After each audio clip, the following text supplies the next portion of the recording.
Welcome to the Banker Lamp. Please enjoy the video. You begin by selecting HDR or exposure bracketing on your camera. This is the first actionable step. Set a base exposure that preserves highlights, then choose 3 to 5 frames with 1 or 2 EV intervals so shadows recover. Use a tripod and a remote or the 2-second timer to eliminate blur.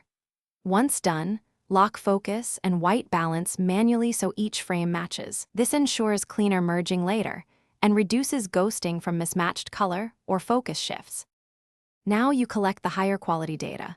Switch to RAW to preserve highlight and shadow detail for merging. Keep aperture constant to maintain depth of field. Vary shutter speed or ISO for each bracketed frame instead, because changing aperture alters sharpness. If there are moving elements, increase shutter speed or reduce scene motion.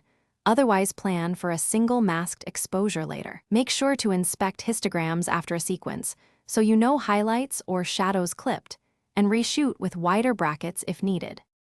Finish by importing the bracketed RAW files into an HDR merge tool and enable alignment. This corrects tiny framing shifts. Use stick hosting options to handle moving objects, and then tone map with moderate contrast and exposure adjustments so the result looks natural. Save a 16-bit or 32-bit master, then export a final 8-bit image. If you see ghosting or strange halos, reshoot with a faster shutter. Enable stronger dehosting, or capture a single well-exposed frame for compositing. This fixes most problems.